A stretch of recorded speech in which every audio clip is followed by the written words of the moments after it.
Boye to zako solo la liloba na nzambe to bandaki nango depuis mokolo ya jeudi. Nous allons continuer avec la parole de Dieu que nous avions commencé depuis jeudi. Nous avions commencé ce thème, on a dit qu'on finirait aujourd'hui.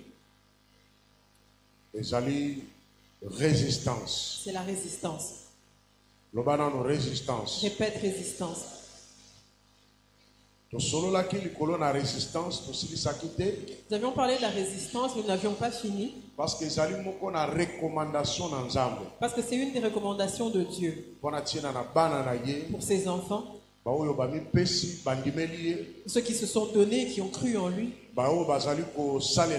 ceux qui servent Dieu.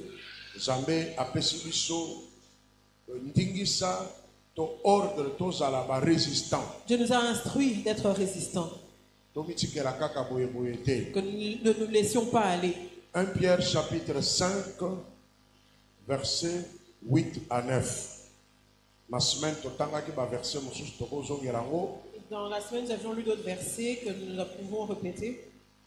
1 Pierre 5, 8 à 9. Soyez sobres, veillez. Votre adversaire, le diable, rôde comme un lion rugissant, cherchant qui il dévorera. Résistez-lui avec une foi ferme, sachant que les mêmes souffrances sont imposées à vos frères dans le monde. Amen.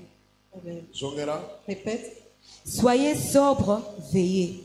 Votre adversaire, le diable, rôde comme un lion rugissant, cherchant qui il dévorera.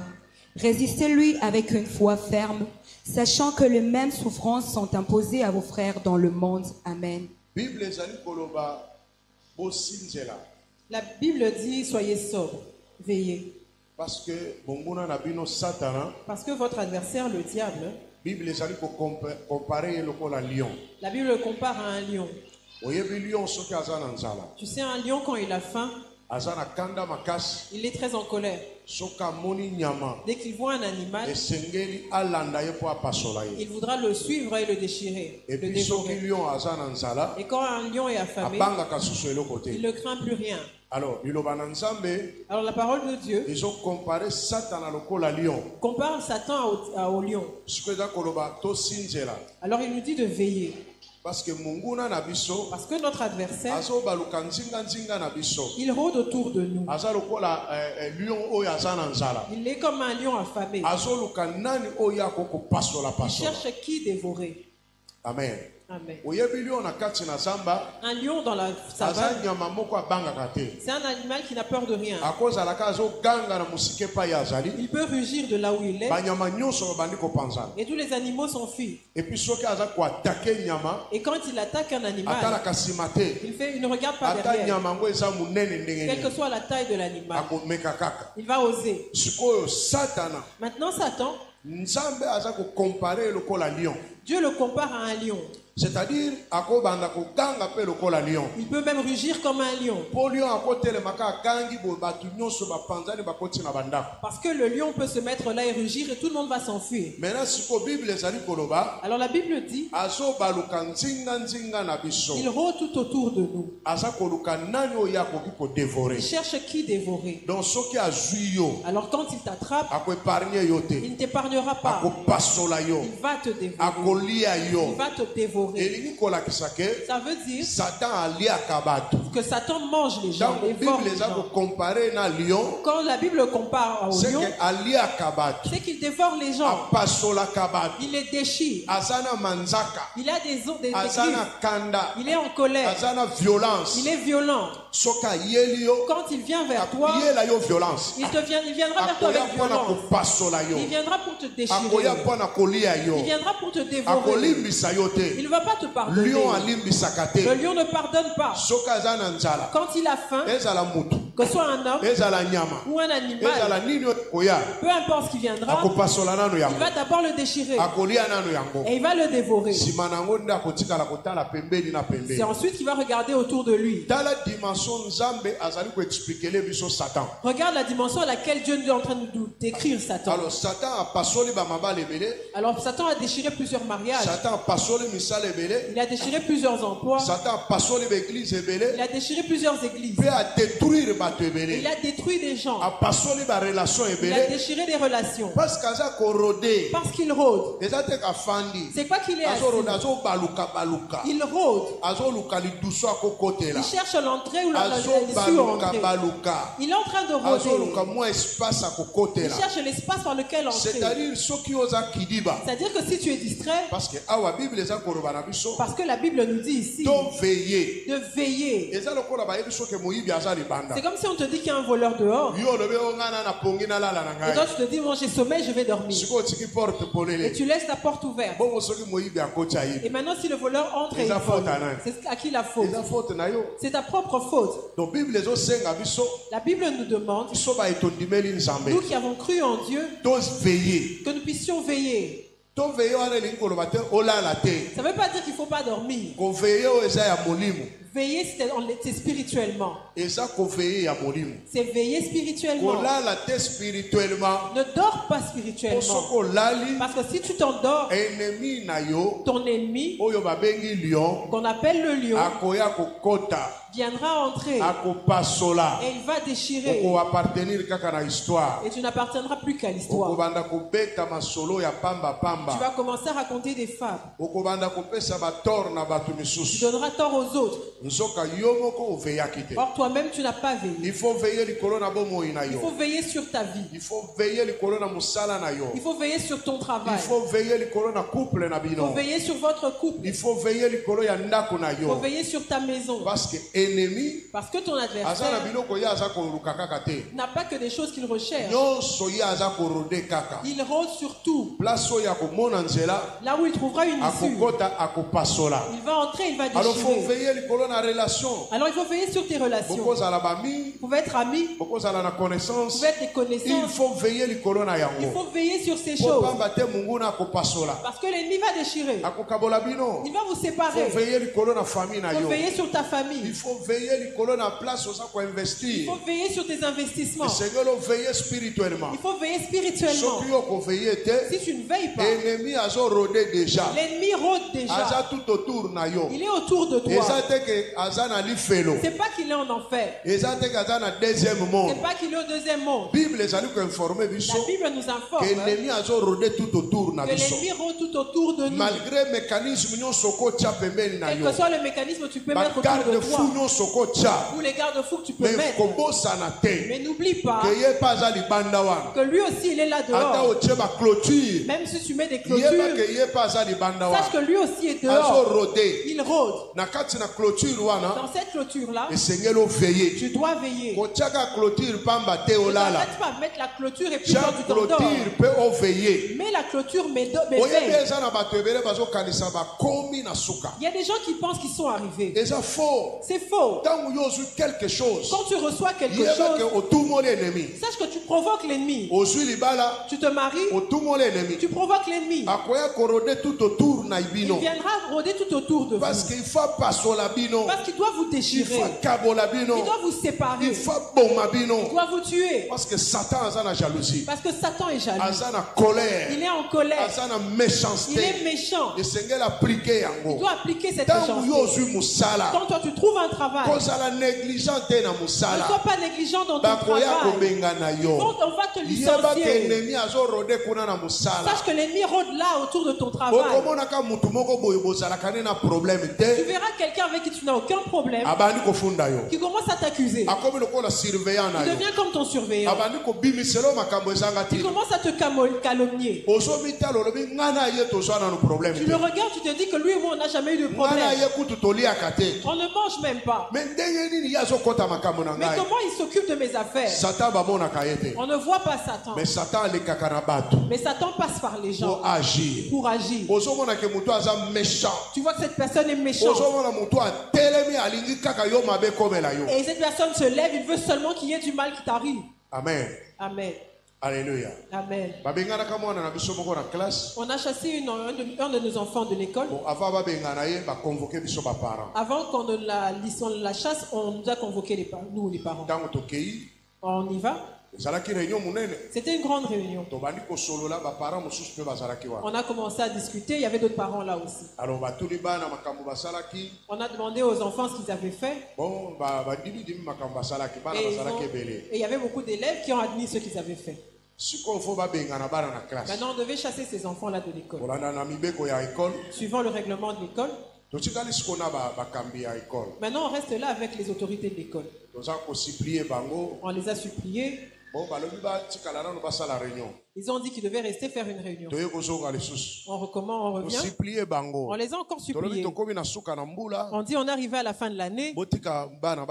Laissez les enfants finir leurs études. Et on verrait comment on allait faire l'année qui suivrait. Il y a un professeur qui avait dit à notre enfant, il lui dit, toi tu verras ce que je vais te faire. Alors ce professeur-là, c'est celui qui pèse. Il a insisté pour qu'on chasse cet enfant de l'école. Comme il pesait lourd, il a insisté. Et on a chassé l'enfant. Quand j'allais prendre le dossier, mais il y a toujours des gens qui sont toujours là. Ils te diront la vérité. Il dit, tu vois comment tu es en train de mourir. C'est à cause de tel. C'est lui qui est à la base de tout ça.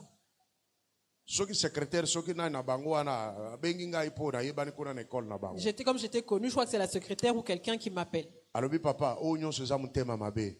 me dit, papa, tout ça c'est de la méchanceté. On ne peut pas chasser un enfant à ce niveau de l'école. C'est de la méchanceté. Prends son dossier. Ne viens plus les supplier. Prends ton dossier. Va inscrire l'enfant quelque part. C'est pas encore trop tard. Parce que moi je voulais revenir le lendemain pour discuter avec eux. Elle me dit n'ose même pas revenir. Ça c'est de la méchanceté. Toi cherche à inscrire l'enfant ailleurs. Qu'est-ce que je veux dire ici? Tu peux être à l'aise. Tu vois que tout marche bien. Mais c'est à ce moment-là que les gens entrent dans la distraction. Ils se disent que le mariage ça va, le travail ça va, les études ça va, tout marche bien. Mais il oublie que l'ennemi, Satan, lui ne dort pas. Il rôde tout autour de vous. Il est en train d'observer. Il vous observe. Il regarde à gauche. Il vous observe à droite. Il vous regarde au milieu. Il cherche à quel endroit il va sauter. Ça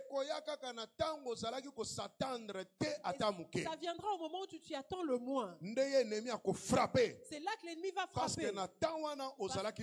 Parce qu'à ce moment-là, tu étais distrait. Parce qu'à ce moment, tu penses que tu as déjà tout réussi. C'est là que l'ennemi va se lever. Tu vois à quel moment Satan allait demander Job à Dieu. C'est quand Job était au top de sa réussite. Tout marchait bien. L'homme le plus riche de sa contrée. Il avait des enfants. Il avait de l'argent. Il avait une bonne femme. Et tout était bien chez lui. À ce moment où lui il est en train de bien vivre, qu'est-ce que ses enfants faisaient? Ils se réjouissaient. Ils faisaient des fêtes. Ils mangeaient, ils buvaient. La vie est belle. Ils allaient en voyage. Ceux-là allaient chez le grand frère. L'autre, des fois, ils vont chez la petite sœur. Tout était bien. C'est à ce moment-là que Satan va demander la vie de Job à Dieu. Mais quand Satan vient, il est venu comme un lion. Il a tout déchiré. Il a tout dévoré. Il a tout mis mis en déroute. Mais que dit la Bible? Dans ce verset que nous avons lu. À ce moment-là, ça demande la résistance. Répète résistance. Ça demande la résistance. Quand l'ennemi t'a déjà frappé, ou quand l'ennemi est en train de t'attaquer vers toi, tu dois résister. Répète, relis ce verset. Résistez-lui avec une foi ferme, sachant que les mêmes souffrances sont imposées à vos frères dans le monde. La Bible dit résistez-lui avec une foi ferme. Comme Job l'avait fait. Malgré souffrance. Malgré la souffrance. Malgré que le lion à côté lui a dévoré. Malgré le fait que le lion était en train de le dévorer. Job n'avait rien d'autre. Il a résisté avec la foi. Quand le bateau commence à chavirer, il faut que la foi fonctionne. Tu dois invoquer Jésus. N'invoque pas ta mère. N'invoque pas ton père. Alors il y a d'autres personnes autour de qui le lion est en train de rôder. Quand le lion va les attaquer, c'est comme s'ils attendaient le lion. Ils n'ont même aucune limite de le résister. Ils attendaient seulement à ce qu'il vienne et puis que bon, tout se soit déchiré. Alléluia. Amen. Mais la Bible dit que tu dois être résistant. Éphésiens chapitre 6.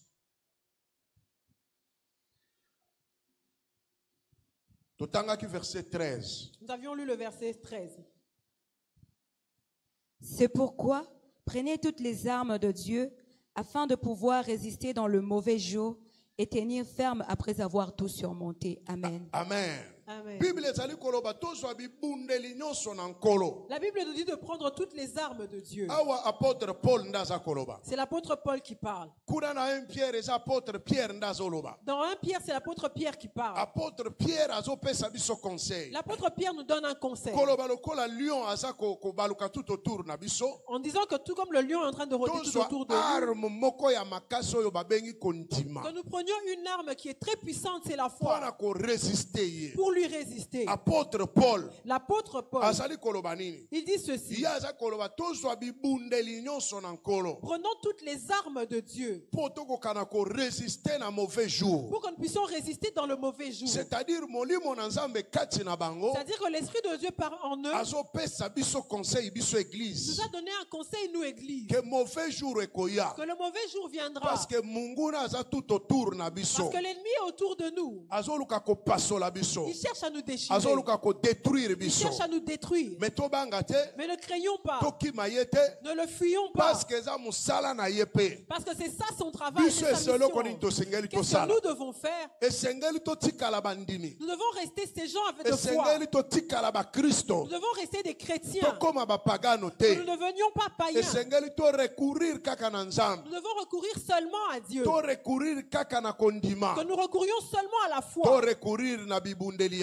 nous recourions aux armes de l'esprit. Il y a des gens quand ils ont des problèmes, ils cherchent à les résoudre selon leurs coutumes. Il y en a qui cherchent à les résoudre selon leurs études. Il y en a qui cherchent à résoudre selon eux-mêmes. Les choses de l'esprit, ce qui concerne le lion qui est entré pour te dévorer, la coutume ne pourra jamais le résoudre.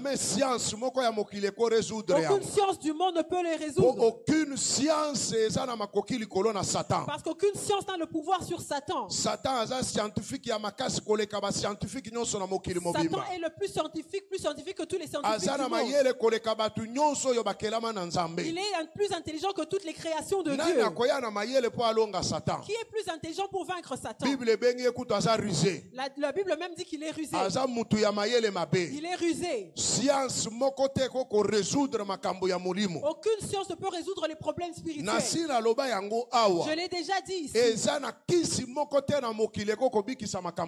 Il n'y a aucun médicament sur terre qui peut résoudre un problème spirituel. Il n'y a aucun médicament vendu en pharmacie qui peut résoudre un problème spirituel. Si tu as une diarrhée spirituelle, cette diarrhée-là, si sa base est spirituelle, on te donnera tous les médicaments qui existent contre la diarrhée et ça ne va pas guérir. Si tu as un problème dans la tête et que derrière cette maladie il y a des démons, on va te donner tous les calmants possibles et tu n'auras pas la paix. Si tu as un problème de tension, si cette tension est provoquée par les démons, on pourra te donner tous les médicaments contre la tension et ta tension ne baissera pas. Parce que ce qui est derrière cette maladie, c'est un esprit. Il n'y a aucun médecin qui pourra guérir cela. Il faudrait que le spirituel prenne sa place et qu'il combatte l'esprit qui est derrière là. C'est ensuite que le médecin pourra venir avec son médicament pour te guérir. Alors plusieurs personnes pensent qu'ils peuvent résoudre leurs problèmes par eux-mêmes. C'est faux. Vous n'allez vous rencontrer qu'avec des échecs. Quand votre mariage commence à battre de l'aile, si ces problèmes sont provoqués par la sorcellerie, si vous n'avez pas le pouvoir sur la sorcellerie, cherchez les serviteurs de Dieu. Confiez-vous à eux. Ils ont le pouvoir sur la sorcellerie. Parce que la Bible dit, je vous donne le pouvoir sur Satan. Alors il y a des gens qui se cachent. Il y en a qui ont honte. Il y en a qui disent que je vais gérer. Ils pensent qu'ils maîtrisent la situation. Or c'est pas le cas. Or ça ne va que de mal en pire. Parce que dans cette relation-là, il y a déjà un esprit qui s'est immiscé. Aucune femme, ni homme, n'a de pouvoir sur cet esprit-là. Et ils n'ont pas la maîtrise sur ceux qui leur arrivent. Voilà pourquoi il faut aller à l'église d'attache. C'est pour ça que tu dois avoir une église d'attache. Voilà pourquoi il faut aller encadrer. C'est pour ça que tu dois avoir un encadreur. Voilà pourquoi c'est pour ça qu'il faut qu'il y ait quelqu'un qui te suive. Parce qu'il y a des choses qui dépassent les hommes. Ce qui va te dépasser à ton travail. Dans ton travail, Satan s'est immiscé. Tu vas t'humilier comme tu peux. Tu pourras faire tout ce que tu veux.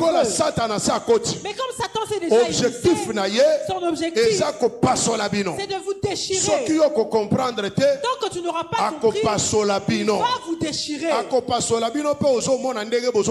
vous déchirer. Tu vas regarder comment il vous déchire.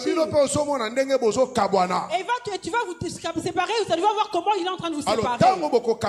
Et quand vous allez vous séparer, c'est là que ton intelligence se réveille. Et tu vas dire qu'on s'est séparés seulement comme ça. Qu'est-ce qui s'est réellement passé? Cette chose-là, c'était Satan. Parce que je n'avais pas la maîtrise sur lui. Alors la Bible dit, veillons. Il faut veiller sur votre relation. Celui qui veille verra comment l'ennemi est en train d'entrer. C'est une femme. On donne l'exemple d'une femme. C'est la femme qui veille sur la maison. Elle ne dormait pas encore. Elle voit un homme fort entrer dans sa maison, un voleur. Et il a déjà ouvert la fenêtre, il a déjà introduit sa tête. La femme a toujours peur. Qu'est-ce que cette femme peut faire? Qu'est-ce que cette femme répond? Les femmes, qu'est-ce que tu ferais?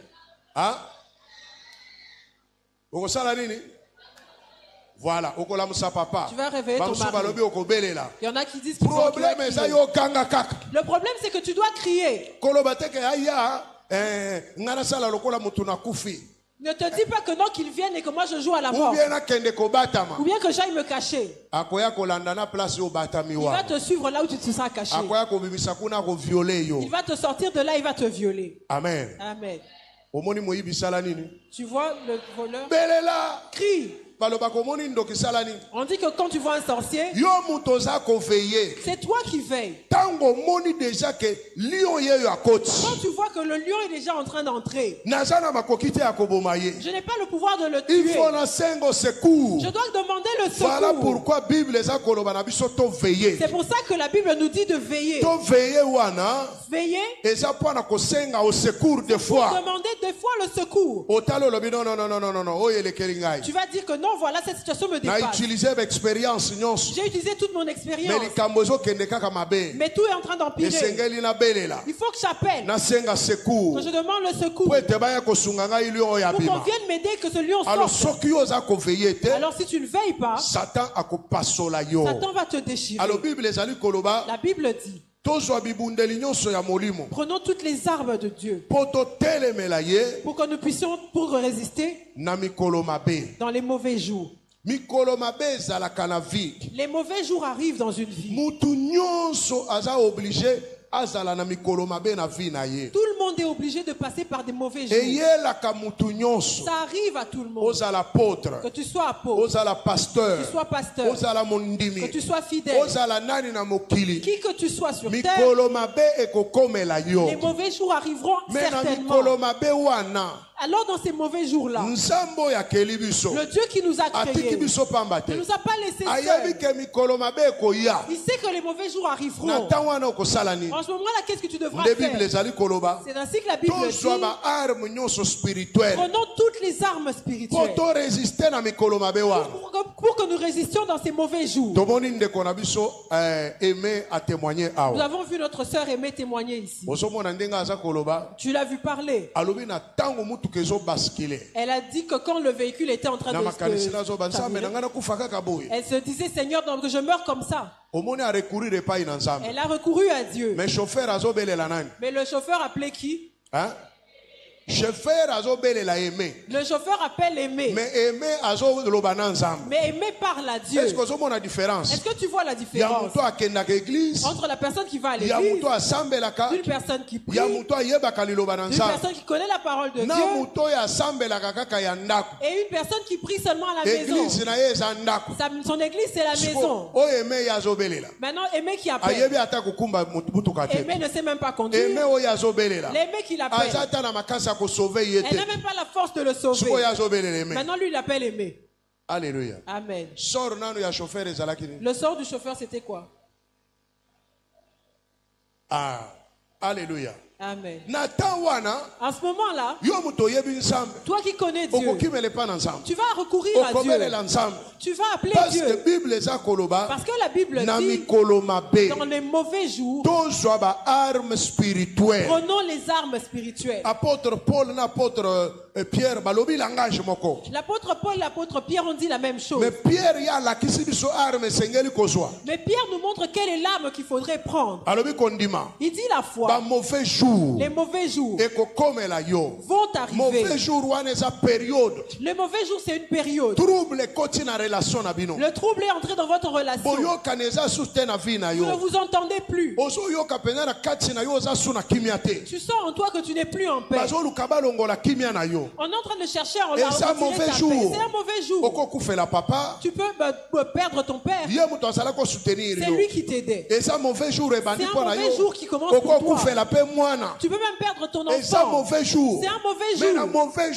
Mais en ce mauvais jour-là, comment tu vas tenir ferme? C'est comme si on t'a dépouillé. On prend quelque chose de cher. On t'arrache quelque chose de bien. En ce mauvais jour-là, qu'est-ce que tu devras faire? On te licencie. Tu as un problème avec ton chef. Il ne veut plus te sentir. Tu es troublé en toi-même. C'est un mauvais jour. Qu'est-ce que tu vas faire? Ton mari est en train de te rejeter. Il ne veut plus te sentir. Il ne mange plus ta nourriture. Ou bien c'est cette femme qui te rejette. Elle dit, voici les papiers du divorce. Moi, je ne reste plus dans cette maison. C'est un mauvais jour. Comment tu vas tenir ferme? Quelle est l'arme que tu vas utiliser pour que tu vainques en ce jour-là?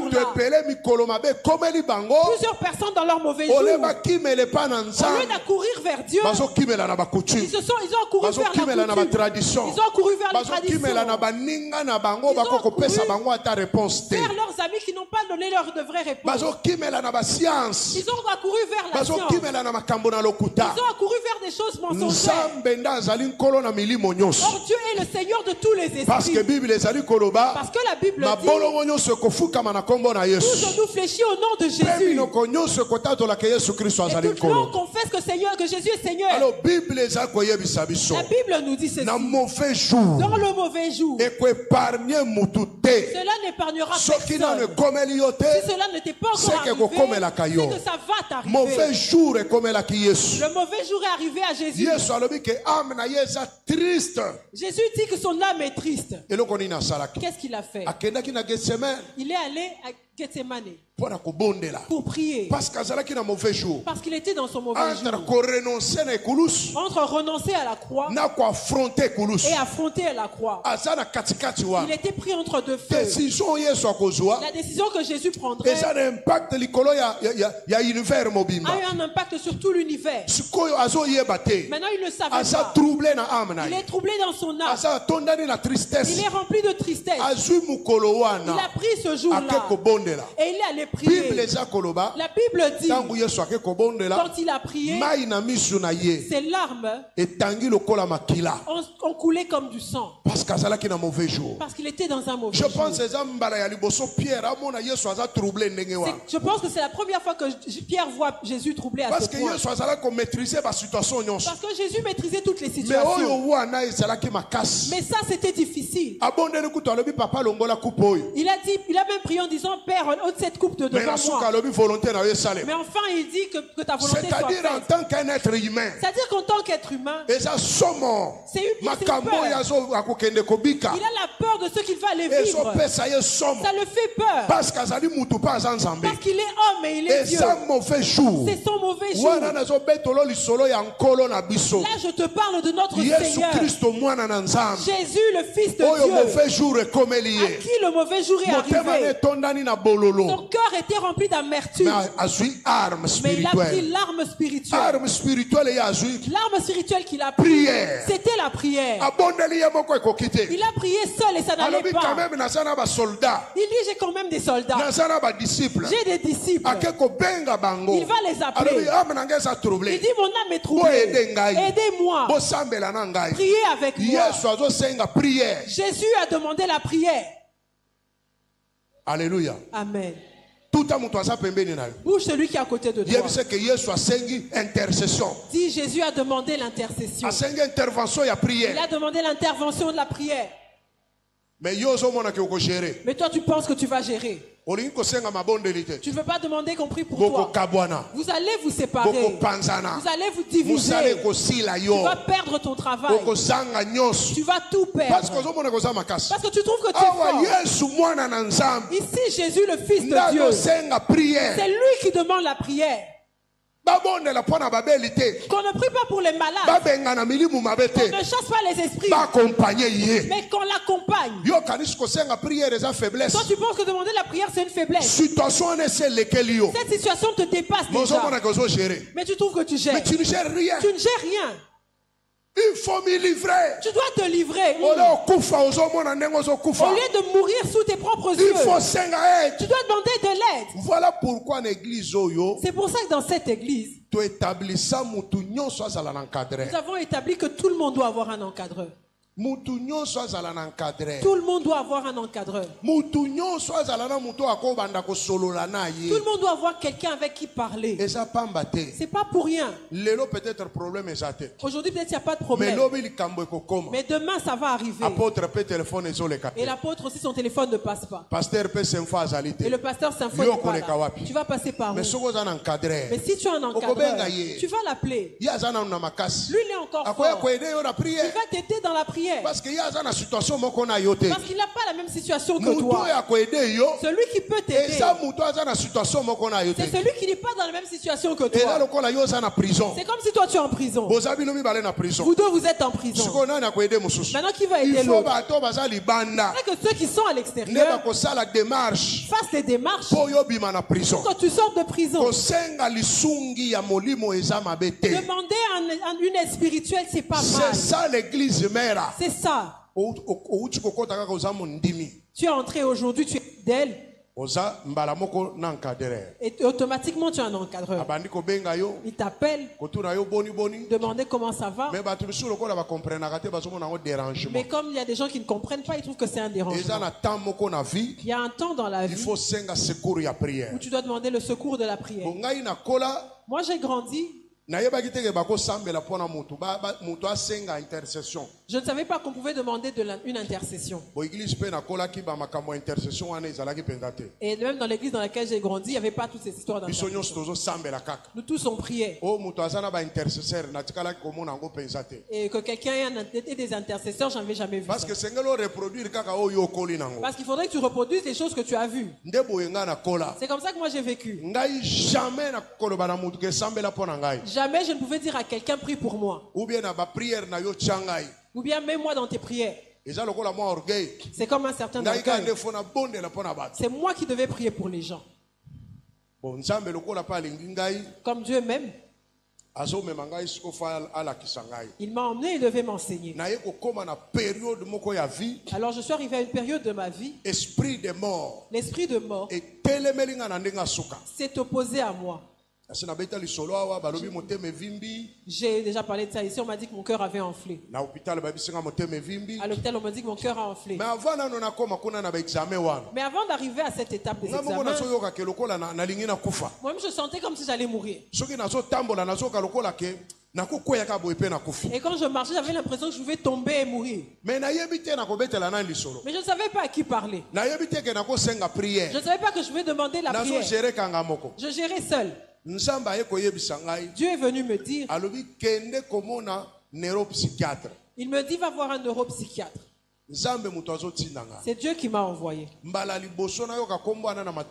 la première fois que j'entends ce mot, ce terme dans ma oreille. Parce que je n'étais pas vraiment lié à l'hôpital. L'hôpital, c'est Dieu qui m'a enseigné pour que je sache en fait c'est quoi la maladie. Je suis allé à Saint-Gabriel à Lemba. Je posais la question, j'avais un peu honte. Et je demandais est-ce qu'il y a des médecins ici, des neuropsychiatres? On me dit oui, il y en a. Il est spécialiste. Il ne vient pas comme ça. Quand tu payes, c'est là qu'on l'appelle. J'étais surpris. Combien? On me donne le prix et je paye. Je vais rencontrer ce médecin. Et lui m'a détruit. Il m'a dit des choses qui m'ont encore affaibli. J'avais l'impression que j'allais mourir en sortant de son office. Il m'a cloué 7 jours au lit. Il a arraché tous les téléphones. Donc je me sentais déjà mal. Donc il est venu empirer. Mais il y a une chose de bien qu'il m'a dit. Il me dit tel que tu es là, tu dois savoir te gérer. Ce que tu ressens, ce n'est pas une maladie. C'est que tu as trop travaillé. Tu n'as pas besoin d'un médicament. Tu as besoin de repos. Moi, je vais t'aider à avoir du repos. Il a commencé à me donner des médicaments. Si je les prends, je vais dormir. Et j'avais une de ces faims. Et on me menait de gros foufous que je mangeais. Je mange le foufou et je dors. Pendant que je dors, je mange. Mais je sentais que c'était bon. Il m'a arraché les téléphones. Il m'a appris, il m'a fait suivre des études que j'avais jamais faites avant. Après une semaine, je me sentais toujours pas bien. C'est moi-même qui avais pris un mois de repos. Je suis allé me mettre dans une maison de retraite. Là-bas, je prépare seul. Je mange seul. Je dors quand je veux. Mais j'ai n'ai toujours pas guéri. Parce que la maladie dont je souffrais, c'était une maladie spirituelle. Il fallait que l'esprit mais quand même, mais j'avais quand même eu une expérience. Amen. Amen. Parce que je traversais un mauvais moment. Mais dans tout cela, Dieu vient me dire, tu as besoin de prière. Ce travail, tu ne vas pas le faire seul. Il faut qu'il y ait des gens qui prient pour toi. Ça, c'est Dieu qui m'enseigne. Je quitte un mois, je finis un mois. C'est comme ça que j'ai recruté un certain nombre de personnes à l'église de Cité Salomon. Un d'eux, c'était le frère Dadi qui est là. Je ne sais plus ils étaient combien. Ils étaient un certain nombre avec qui j'avais parlé. Je leur dis, j'ai besoin que vous commenciez à prier pour moi. Pourtant, nous étions avec eux. Ou prions pour nous-mêmes. Maintenant, je les ai recrutés pour qu'ils prient pour moi. Mais dans mon ancienne version,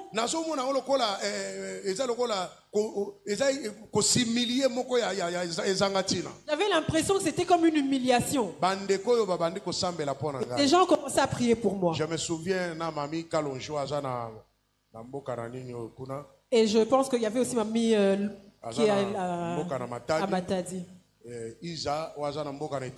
y a aussi Isa qui est aux États-Unis. Après un temps, il y en a qui ont commencé à quitter.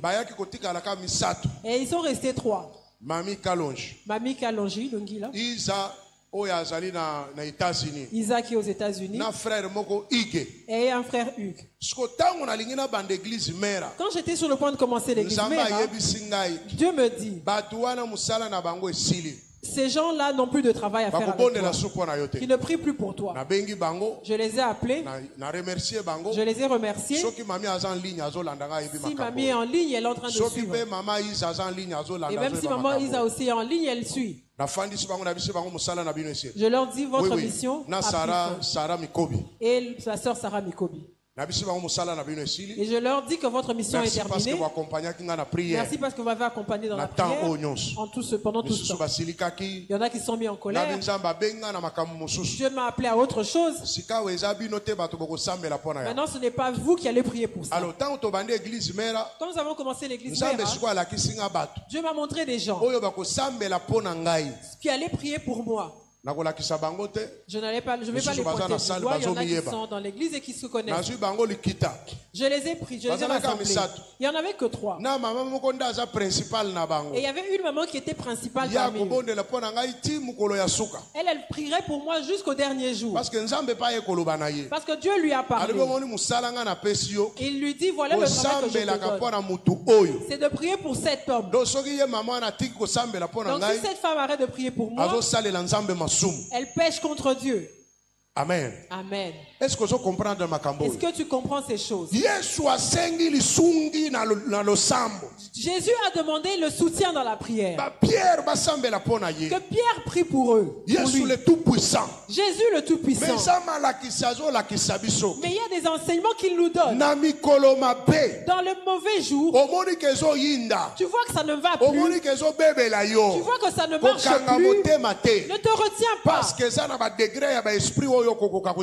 a des degrés d'esprit que tu ne pourras pas gérer. Tu devras demander une association. Demande l'association avec ton pasteur. Demande l'association avec ton demande l'association de prière avec ton église. Même si un problème arrivait, tu diras que l'église était au courant. L'église a intervenu. C'est que c'est la volonté de Dieu. Parce que si ça ne l'était pas, toutes les forces que j'ai associées, cette histoire ne serait pas arrivée. Alléluia. Amen. Mauvais jour. Le mauvais jour. L'église peut traverser un mauvais jour. L'église peut traverser aussi un mauvais jour. Nous avons des problèmes qui se succèdent ici à l'église. Ce sont des mauvais jours. Mais mauvais jour Mais dans notre mauvais jour, en tant qu'église mère, il y en a qui fuiront. Parce qu'ils n'ont pas l'appel de l'église mère. Mais ceux de l'église mère ne vont pas s'enfuir. Ils vont dire que c'est le mauvais jour de notre église. Nous n'allons pas laisser ça au pasteur seul. Ce sont des choses qui nous sont arrivées. Nous allons mettre la main à la pâte. Nous devons nous lever dans la foi pour nous aider. Main dans la main, que nous nous levions contre ce vent et qu'il s'en aille. Mais souvent quand l'église traverse de mauvais jours, ce n'est le problème que du responsable. Ça reste le problème du responsable. Non, c'est pas seulement le responsable qui est concerné. C'est l'église, c'est un corps. Tout le monde doit sentir ce choc-là. Tout le monde doit s'associer. Tout le monde doit se mettre en lever. Tout le monde doit se mettre en sa foi en action. Parce que c'est quelque chose qui nous est tous arrivé. C'est comme ce qui est arrivé à l'église primitive. On arrête Pierre. On n'avait pas dit que c'est son problème. La Bible dit Église a pris l'église a pris une arme comme la prière. Souvent on est en train d'allier la délivrance de Pierre à la prière de l'église. Ils ont commencé.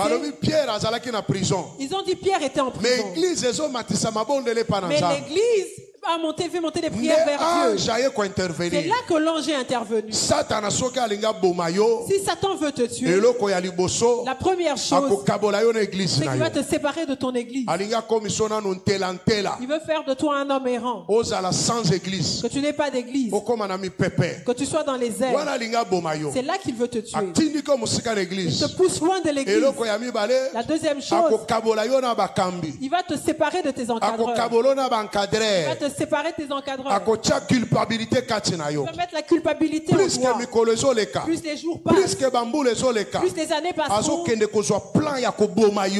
un plan de te tuer jusqu'à ce qu'il va te déchirer. Si tu es un enfant de l'église, les choses qui t'arrivent, tu vois que dans ta maison ça ne va pas. Ne cache pas. Parce que ce degré-là te dépasse. Une fois associé membre à l'église, tu dois associer les membres de l'église. Ça peut être ton ami. Raconte. Tu dis mon ami, j'arrive plus à prier. Quand je me mets à genoux, je vois des troubles dans ma tête. Est-ce que tu peux m'aider pour qu'on organise une prière avec toi? Qu'est-ce que ça veut dire? C'est-à-dire que tu cherches à avoir la force chez lui. Lui, il est fort. Quand vous allez prier, il va te communiquer cette force-là. Il faut savoir qu'on communique la grâce. Mais pourquoi les gens viennent à l'église, tu les vois fatigués? Dès que la musique commence, ça le fortifie. Et il se met à adorer. C'est-à-dire qu'il est venu fatigué. Ce chantre-là, par son chant, l'a connecté avec sa force. Une personne est venue dépasser. Mais quand la parole de Dieu est sortie, ça le fortifie. Et la personne devient forte. Il a l'espoir. Même si la situation le dépasse, il dira que oui, Dieu me connaît. Parce qu'il a reçu la force qui veut la parole de Dieu. Mais si Satan veut te tuer, il va t'éloigner de la parole de Dieu. Alléluia. Amen. Dieu ne rejette pas les pécheurs. Mais Satan va te condamner à cause du péché que tu as commis. Il dira, tu vois, tu as péché. Tu n'es plus digne. Tu vas chercher quoi à l'église? Est-ce que Dieu t'a chassé de l'église? Or, avec nos péchés, nous devons venir dans la présence de Dieu. C'est que Dieu est la seule personne qui peut rendre justice. C'est lui qui peut pardonner. Mais toi tu fais quelque chose de mal et tu fuis la présence de Dieu. Tu ne viens plus à l'église. Tu continues à te condamner, te culpabiliser. Or, quand le lion viendra, il va te dévorer. Parce que tu es toi-même déjà dans la culpabilité. Quel que soit le mal que tu as commis, ne fuis jamais l'église. Quel que soit le mal que tu as commis, ne fuis pas Dieu. Même si tu l'as fait hier samedi, viens dans la présence de Dieu. La parole de Dieu peut sortir et te séparer de ce mal. La parole de Dieu peut sortir et fortifier ton cœur. Satan est un menteur. Si quelqu'un est commis quelque chose de mal, qu'il reste à la maison. Si une personne a des problèmes, les soucis le dépassent, et qu'il les mette à errer, qu'il reste à la maison, qu'il ne vienne pas à l'église, qu'il ne vienne pas voir le pasteur, qu'il ne vienne même pas voir son encadreur. Quand une personne a des problèmes, il a exercé la solution ailleurs. Il doit venir vers Dieu. Dans la présence du Seigneur. Ici à Mera, on résout nos problèmes dans la présence du Seigneur. Nous ne pouvons pas résoudre ça dans les coutumes et traditions. Même en tant que couple marié, vous êtes battus. Venez avec chez le pasteur. C'est pas pour vous condamner. Venez trouver la lumière. Parce que partout vous irez, on ne vous donnera pas la lumière. Cette personne peut trancher selon ses sentiments. Et peut même mettre les troubles parmi vous. Vous devez venir dans la parole de Dieu. Parce que la parole de Dieu restera claire. On va lire la Bible pour vous. Vous devez venir avec la famille dans la présence de Dieu. Dans le mauvais jour, ne fuis pas ailleurs. Dans le livre des psaumes, David dit ceci. Psaume chapitre 23 verset 4. Psaume 23 verset 4. David était roi. Mais il y avait beaucoup de mauvais jours qui lui étaient arrivés. Quand tu lis les psaumes, tu verras. Si tu as déjà trouvé. Quand je marche dans la vallée de l'ombre de la mort, je ne crains aucun mal, car tu es avec moi. Ta houlette et ton bâton me rassurent. Alléluia. David dit, quand je marche dans la vallée de l'ombre de la mort, je ne craindrai rien. Quelle arme il utilise? La foi. Bien sûr, il traverse un moment sombre de sa vie. De l'ombre de la mort. La vallée de l'ombre de la mort. Quand Saül cherchait le tuer, il traversait la vallée de l'ombre de la mort. Quand Absalom voulait le tuer, il l'a traversé. Sa vie était vraiment tombée. Quand Saül devait l'attraper, il le tuerait. Si Absalom, son fils, l'attrape, il allait le tuer. Il traversait la vallée de l'ombre de la mort. Mais quand il l'a traversé, il n'était plus roi. Son fils l'a fait fuir du trône. C'est un moment sombre de sa vie. Mais il la traverse comment? Il dit, je ne crains aucun mal. Alléluia. Amen. Il a eu l'assurance en Dieu. Oui, les mauvais jours. La maladie. Les mauvais jours peuvent être une maladie. Le médecin dit que c'est incurable. Il dit que tu ne vas pas en guérir. Maintenant, comment tu vas traverser ce temps? Pour toi, c'est fini. C'est fini pour ta vie. Alléluia. Il y a des moments qui arrivent dans la vie. Vous êtes mariés, vous êtes tout heureux. Mais à un moment dans la vie, le travail de ton mari prend fin. Qu'est-ce que vous faites? Quelle solution vous allez trouver? Madame, on se sépare d'abord. Moi, je vais chez mon grand frère. Toi, tu vas chez ta petite sœur. C'est un mauvais jour. Ça peut arriver. Mais vous devez prendre les bonnes décisions. Le mauvais jour. Pour que tu puisses remporter une victoire, tu dois pouvoir résister. Parce que ce jour arrive pour te détruire. Ça est arrivé à Jésus. C'est arrivé à Jean-Baptiste dans la prison. Une personne que tout le monde craignait. Un homme très puissant. Cet homme qui a mangé des choses que personne n'a jamais mangé. Celui qui a grandi dans le désert. Celui qui met tout le monde KO. Celui qui a béni et qui a baptisé le Seigneur voici l'agneau de Dieu. Celui qui a montré voici l'agneau de Dieu. Celui qui a parlé avec Dieu. Il est rempli du Saint-Esprit depuis le ventre de sa mère. Il se retrouve en prison. Dans le mauvais jour de sa vie. C'est arrivé. Jésus, Dieu ne vient pas dans le mauvais jour. Dieu ne vient pas dans le mauvais jour. Dieu veut voir comment tu vas faire. Est-ce que tu avais compris Dieu? Dieu ne vient pas dans le mauvais jour. Il te laisse utiliser les armes que tu as. Même si tu l'invoques, il ne viendra pas. Jean-Baptiste, le grand Jean-Baptiste. Le grand Jean-Baptiste. Aucun prophète n'a été comme Jean-Baptiste. Aucun prophète. Il ne s'est jamais marié. L'homme très puissant. Un homme si puissant. Celui qui parle avec Dieu. Un homme qui était prévu depuis le ventre de sa mère pour venir le Seigneur. Mais il arrive dans le mauvais jour de sa vie. Un petit roi. Un petit roi. Un roi adultère. Un roi impudique. Il arrête et il le met en prison. Pourquoi on l'arrête? À cause d'une prophétie qu'il a prononcée. Pourquoi on l'arrête? À cause de la vérité qu'il a dit. Mais tout le monde le craignait. Mais le roi l'a saisi, il l'a mis en prison. Ça l'a troublé. Est-ce que c'est vraiment moi Jean-Baptiste? Alléluia. Amen. Jean-Baptiste Jean-Baptiste attendait à ce que quand le Seigneur entendrait, il viendrait. Jésus avait déjà entendu, mais il n'est pas venu. Il s'est mis à douter. Dans le mauvais jour, tu peux douter de tout. Tu peux même douter de moi. Est-ce que l'apôtre vraiment est avec Dieu? Même si tu as déjà témoigné que j'ai vu la main de Dieu, mais dans le mauvais jour, tu douteras même de moi. Tu douteras même de l'église mère.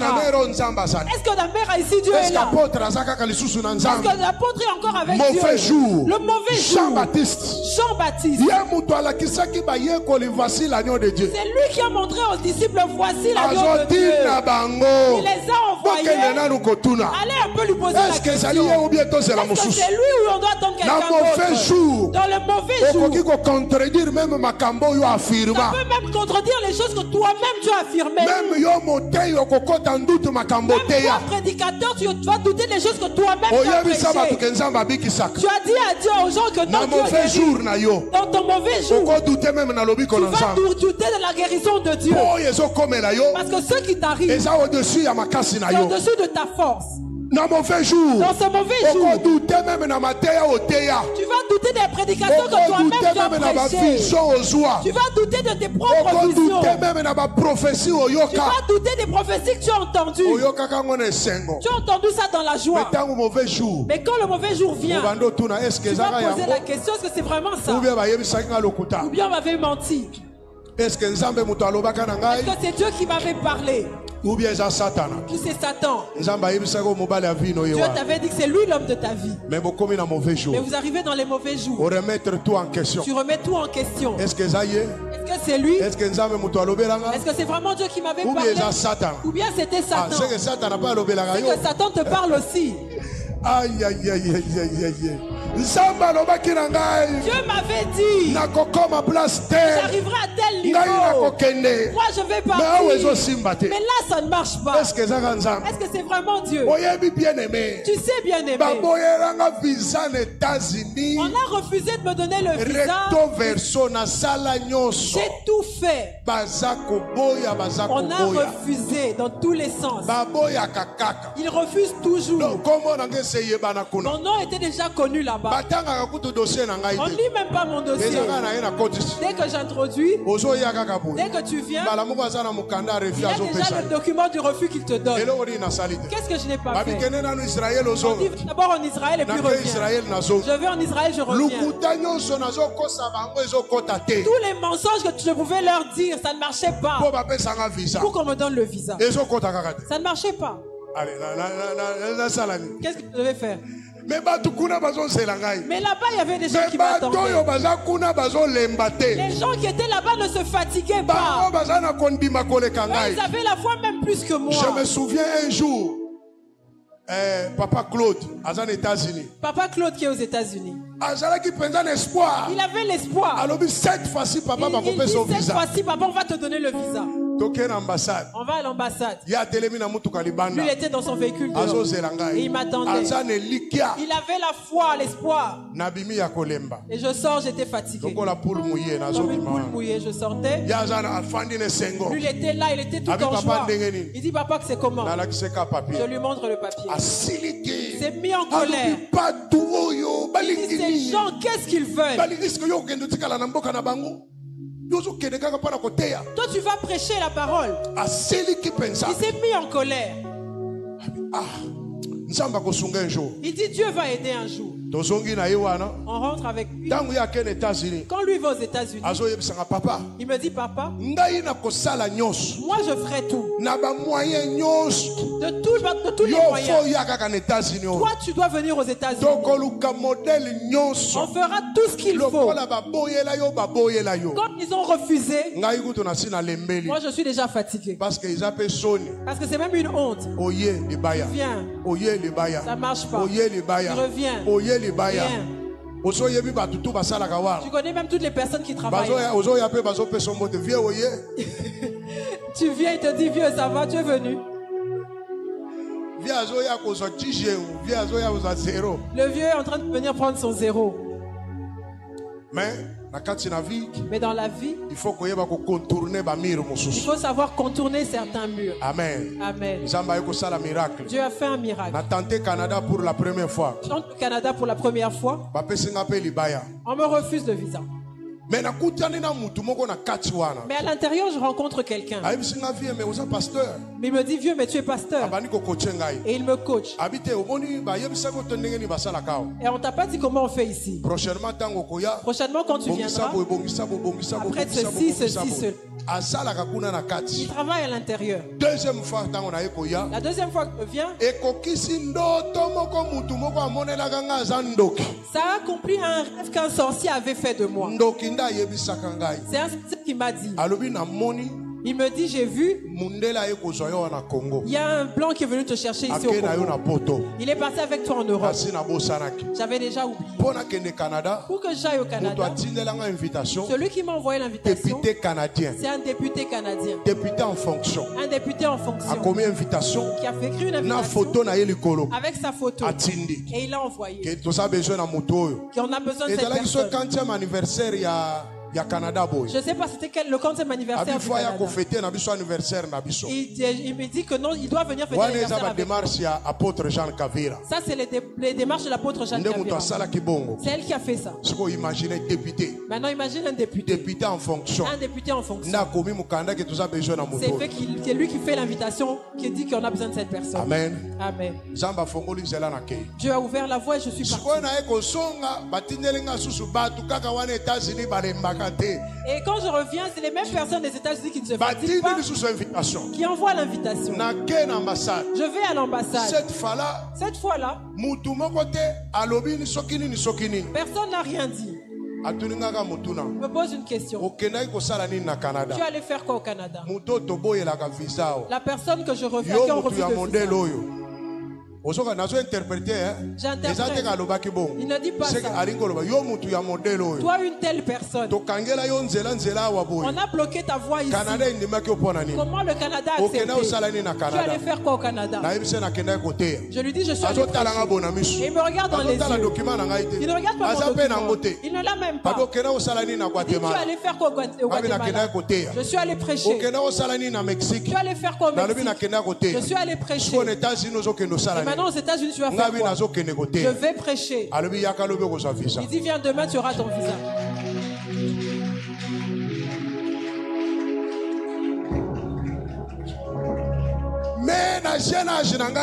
Mais à mon jeune âge, Dieu m'a dit que nous allons marcher avec toi partout le monde. Est-ce que tu vous en souviens? J'étais dans une prière de 3 jours. Dieu m'a parlé pendant cette prière. Il dit, Christophe, retiens ceci. Je marcherai avec toi partout le monde. Mais nous allons finir avec toi dans tel pays. Ce pays-là, c'est un mystère. Personne ne le connaît. Il n'y a que moi et ma femme. Il dit on doit marcher dans le monde entier. Mais maintenant ici on refuse de me donner le visa. 1 an, 2, 3 ans, mais on refuse de me donner le visa. Ce sont des mauvais jours. Des mauvais jours. Qui sont en train de m'arriver. Il faut remettre tout en question. Tu vas tout remettre en question. Même les prophéties que tu as entendues. Est-ce que c'est Dieu qui a fait parler? Ce sont des mauvais jours.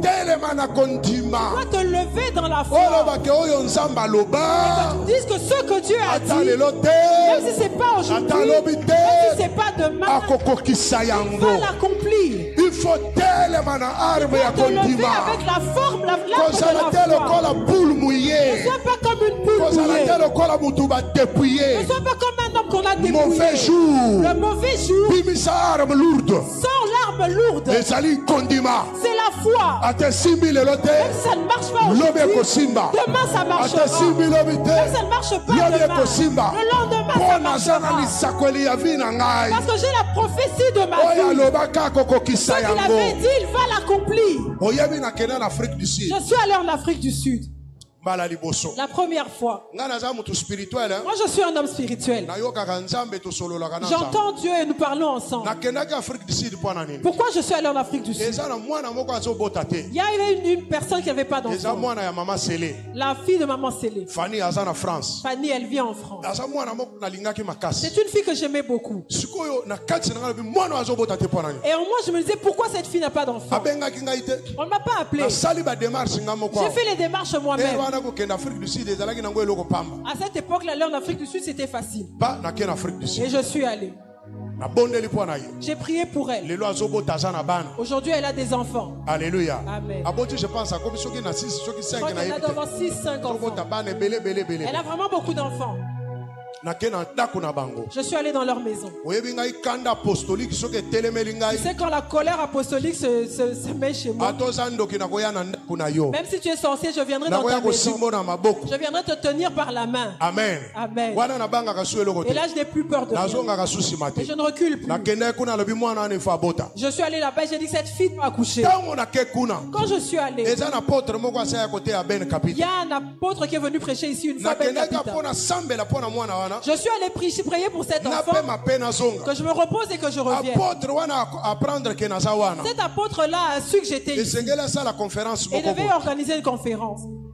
Je ne sais pas qui lui a dit. Et il est venu me chercher à la maison. Il dit, toi tu es ici. Et moi je fais une conférence. Et que je te laisse partir. Jamais. Impossible. Et je fais déjà une affiche. Je vais débarquer un pasteur. Et c'est toi qui vas prêcher à sa place. Il dit, non, je ne suis pas venu prêcher. Et je lui dis, et il me dit que tu es venu, que tu sois venu pour prêcher ou pas, toi tu es venu. Prêcher. Et le lendemain, il dit, mets-toi en costume, on va te prendre en photo. Il me fait faire des choses avec lesquelles je n'étais pas d'accord. On a pris les photos. Il a débarqué le pasteur et la mère n'avait pas encore commencé. Et il dit, qu'est-ce qu'on va mettre? Je dis, moi j'ai déjà quitté Nzambe Malam. Et l'église que j'ai, je n'ai pas encore commencé. Il dit, tu as un nom? Et je lui dis que quand je vais rentrer, c'est là que je vais commencer. Mais ça a déjà commencé en toi. Mais ce nom-là, c'est la première fois qu'on utilise le nom de Mera en Afrique du Sud. Et voilà comment il me présente. Le révérend apôtre d'une très grande église au Congo. L'église Mera. L'église des multitudes. L'église des multitudes. Vous connaissez Ben Kapi? Il parle. Maintenant il me présentait. Moi-même j'avais honte. Une grande église, mon Dieu. Où est l'église en question? Elle n'a même pas une adresse physique. Mais il lui présenter avec force. Alléluia. Amen. Il y a même des choses dans lesquelles nous avons cru que nous allons commencer à douter. Aujourd'hui, est-ce que c'est pas une grande église? Mais c'est lui qui l'a présenté. Il n'avait pas vu encore. Mais il l'a présenté spirituellement. Mais le problème, c'est lequel? Quand nous avons commencé à prêcher, j'ai prêché le premier jour. Les gens étaient contents. Il a fait tomber un autre pasteur. Il dit, toi, tu ne vas plus prêcher. Tu vas prêcher. Il me dit que tu vas prêcher la deuxième fois, la troisième fois. La nuit, je dors. J'ai vu Mandela. Le vrai Mandela. Il me dit, avec ses acolytes, ils m'ont arrêté, ils sont venus. Ils me disent, toi, les choses que tu es en train de faire ici, c'est ce que tu es venu faire, c'est ce que tu avais dit que tu allais venir faire. Les choses que tu avais dit que tu allais venir faire, c'est pas ça. Il faut savoir qu'à l'ambassade, c'est pas seulement l'ambassade physique, c'est même l'ambassade spirituelle. Il y a même des résistances là-bas. À l'ambassade, on m'a demandé ce que j'allais faire. Je dis que c'est une visite familiale. Je vais voir la fille de ma soeur et me reposer. Or, l'ambassade physique est enregistrée. L'ambassade spirituelle peut enregistrer. Et même l'ambassade spirituelle a enregistré. Mais on arrive là-bas, on commence à faire des choses spirituelles. Et on me pose la question. Les choses que tu es en train de faire, est-ce que c'est ce que tu avais demandé de faire? Les gens avec qui on était, on les a frappés. Je rentre au Congo. Après une année, visa pour l'Afrique du Sud. Je vais demander encore le visa pour l'Afrique du Sud. Cette fois-là, on m'attendait pour aller prêcher. Il y a des docteurs qui sont organisés, ils se sont dit que non, l'apôtre, le pasteur doit venir prêcher. Celui qui m'a envoyé l'invitation, il a un hôtel en Afrique du Sud. Il est bien assis. Donc son invitation doit passer à l'ambassade. Je vais avec toute la joie. On n'a rien écrit. On m'a retourné le passeport. Je l'ai appelé, je lui dis, et il s'est mis en colère. Je vais à la maison, je dors. Dieu me dit, toi tu reviendras en Afrique du Sud seulement le jour où Mandela va mourir. Maintenant, qui a refusé mon visa? Les esprits de ce pays-là. Ils m'ont trouvé très dangereux. J'ai troublé leur situation. Tu sais, il y a des gens qui sont nés.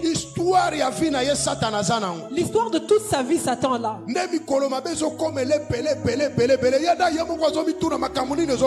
comme ça que tu vois beaucoup de mauvais jours lui arrivent. Parce que les choses que tu vas faire contre Satan, il les connaît déjà. Il ne fait que te freiner. Il te trouble. Il te traumatise. Il veut semer le doute en toi pour que tu penses que ce n'est pas Dieu qui a parlé.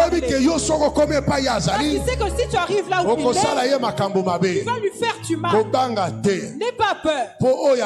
Parce que ce qu'il a dit, c'est lui qui a parlé. Ce sont seulement des mauvais jours. Comme David, il était roi. Son fils l'a fait fuir du trône. Mais son fils n'était pas roi. Il était seulement un voleur. Jusque-là, Dieu n'avait pas encore renoncé à la royauté. Malgré l'ombre de la mort, c'était lui qui était roi. Malgré la vallée de Baka, l'onction de Dieu était encore sur lui. Dieu ne l'avait pas retiré. Il a traversé la vallée de Baka avec la foi. Il a traversé l'ombre de la mort avec la foi. Aujourd'hui, les gens peuvent se moquer de toi. C'est fini pour toi. C'est pas fini. C'est la vallée de Baka. Les promesses de Dieu sont encore sur toi.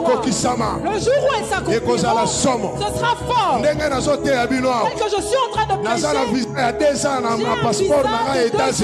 pour les États-Unis. Si je veux partir demain, je vais y aller. Je pars comme je veux. Mais là, je vais manger les frites. Non. Là,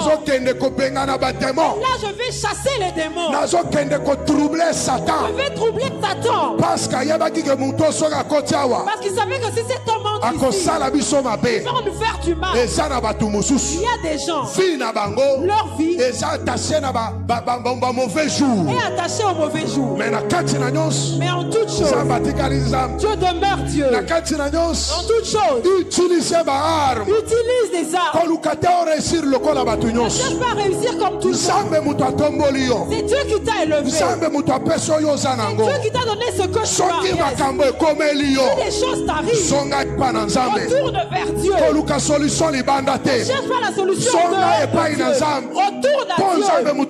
Parce que c'est Dieu qui t'a donné. Parce que c'est Dieu qui t'a élevé. Parce que c'est Dieu qui t'a imposé. Si tu vas chercher la solution dehors, le lion va te dévorer. Alléluia. Amen. Mauvais jour. Le mauvais jour. Peut-être une maladie. Peut-être que tu es malade. On dit que tu vas mourir de cette maladie. Mais moi je te dis, Dieu va te tuer pour quelle raison? Dieu va te guérir de cette maladie. Engage ta foi. Mets ta foi en action. Quel est le problème que tu traverses? Tu es marié, tu n'as pas d'enfant. Ce n'est pas la dernière parole de Dieu. Comme tu vois encore des menstruations, c'est que tu es encore dans ta saison. Comme tu as encore tes menstruations, ne te décourage pas. Parce que Dieu n'a pas encore dit son dernier mot. Comme tu as encore des règles, c'est que le cycle est encore normal. C'est que tu as aussi une ovulation. Il y a un jour, comme dans un rêve, comme Jonathan l'a chanté, comme dans un rêve, c'est que tu verras. Et le jour où tu te verras enceinte, tu n'en seras pas conscient. Parce que tu es habitué. Parce que tu as encore ton cycle. Tu es encore dans ta saison. Maman, t'élève-toi. Une femme n'avait pas d'enfant. On a dit qu'elle n'aura jamais d'enfant. On a engagé pour qu'on prie dans sa vie. Elle avait déjà pris de l'âge. Et le médecin a dit qu'elle n'aurait pas d'enfant. Mais on ne savait pas pourquoi. On a commencé à prier. J'allais dormir dans sa maison. Prier pour qu'elle ait des enfants. Elle est tombée enceinte. Elle ne savait pas qu'elle était enceinte. Elle était enceinte de 3 mois. Elle a commencé des troubles avec son mari. Il devait se séparer. Il devait se séparer. Elle a commencé à sentir des malaises. Elle ne voulait plus sentir son mari. Et le mari ne voulait plus la sentir. Il leur a donné des conseils. Et Satan a vu que ceux qui s'attendaient à arriver. Attends que j'en profite pour les séparer. Ils sont allés à l'hôpital. Le médecin dit qu'elle est enceinte. Le même médecin avait dit que son mari ne pouvait pas la mettre enceinte. Son mari ne pouvait pas la mettre enceinte. Mais le médecin n'y croyait pas. Quand il a lié les tests, ils ont testé encore. Et les enfants étaient déjà dans son ventre. Tu vois tel que tu as dans ta maison. Lydie est venue. Lydie est là. Lydie est habitée chez eux. Lève-toi, maman. C'est un témoignage. La sœur habitait chez eux. Cette femme-là était mon intercesseur.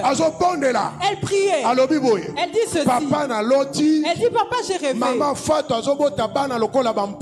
Elle dit, maman, fais-toi des enfants comme des rats. Tu te souviens? Elle avait beaucoup d'enfants comme des rats. Maman Fatou est tombée enceinte.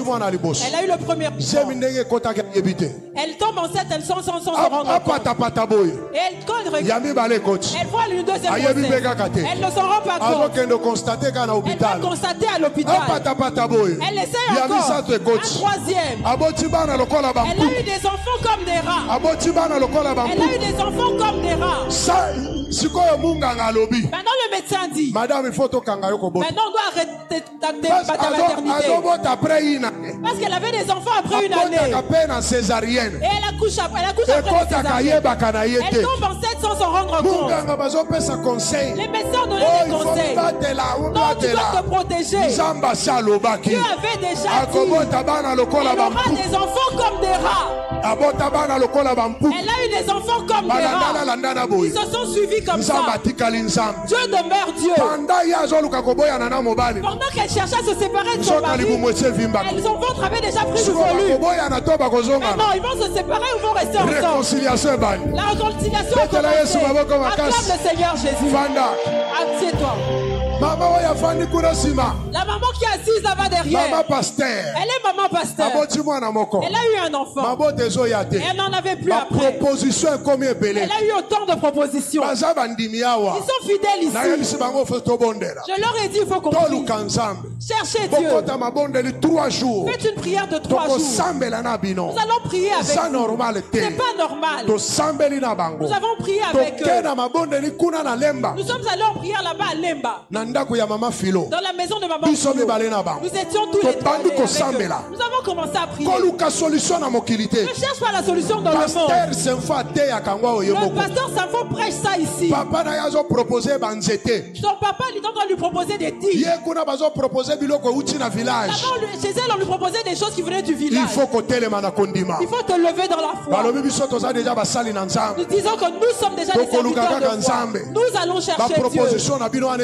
Toutes vos propositions là nous n'avons pas. Nous sommes allés prier avec eux. Cette femme n'avait jamais prié en langue. Nous avons commencé à prier. Le Saint-Esprit me dit aujourd'hui c'est leur jour. Je me suis levé. Je leur impose les mains. J'ai commencé à rouler.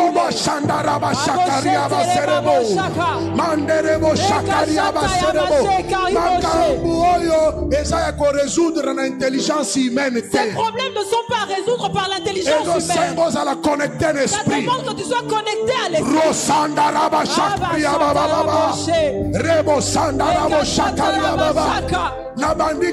J'ai commencé à prier.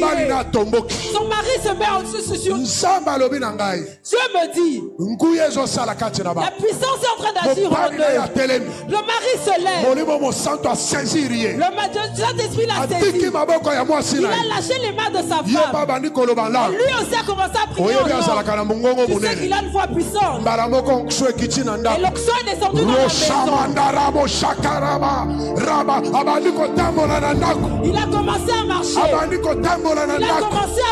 C'est que Dieu est descendu. Dieu est descendu. Aujourd'hui, c'est aujourd'hui.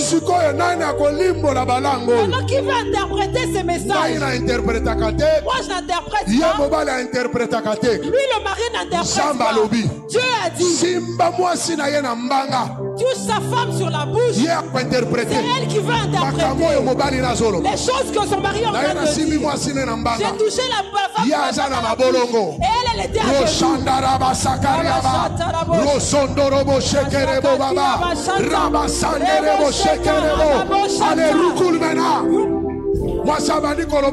la femme se met à parler en langue. Elle se met à parler en langue. Elle se met à parler en langue. Le ciel est descendu sur terre. Je ne parle pas de Jeannette. Je te parle des gens que tu connais. Et ils sont là dans la salle. C'est que le témoignage est vrai. Elle est là, elle est assise. Elle a commencé à parler. Elle se met à interpréter. Non. Je suis votre Dieu. Et là, son mari est en train de venir. Il vient avec son poing. Tape sur le dos. Et elle interprète. Ce dos va porter des enfants. Elle commence à parler. Dans sa propre bouche. Tu auras des enfants comme des qui vont se suivre. Il la tape sur le ventre. Il dit son ventre va porter des enfants. On finit la prière. Est-ce qu'il y a des enfants? Après cette prophétie, tu es tombée enceinte après combien de temps? Après 2 ans. Qui est venu? Après 2 ans, à Zuzienne. Après 2 ans, elle tombe enceinte. Et les enfants sont là. Ce sont nos enfants. Elle a eu des enfants comme des rats.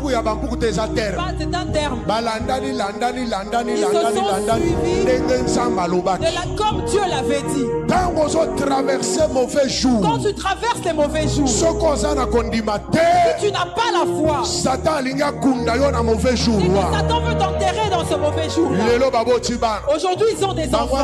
Ils se suivent comme des jumeaux. Dieu est vivant. Cherche ta solution auprès de Dieu. Nous ne sommes allés nulle part. Nous avons pris les armes que nous connaissons. La grande arme, c'est la prière. La prière du juste qui est faite dans la foi. Elle fait beaucoup d'efforts. Il faut résister. Il faut résister.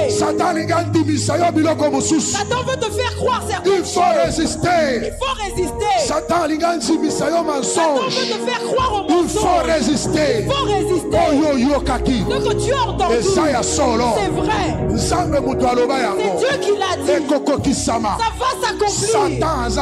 Satan est en train de venir pour te faire croire au mensonge. Il va déchirer ta foi. Il va déchirer ton espérance. Il va déchirer ta vie de prière. Il veut tout déchirer. Dieu n'est pas un fiston. La Bible dit résistez-lui. Résistez-lui avec une foi ferme. Yes. Avec une foi ferme. Même si tu as autant de fausses couches, c'est pas un problème. C'est que déjà tu tombes déjà enceinte. Un jour, et ça ne va pas sortir, tu vas accoucher. Toi, garde la foi. Alléluia. Amen. Satan veut te traumatiser. Il veut te faire croire que tu ne crois en rien. Lève-toi dans la foi. Ce que Dieu a dit va s'accomplir. Tu sais, je suis allé en Zambie. J'ai demandé le visa de Namibie. On a refusé de me donner le visa.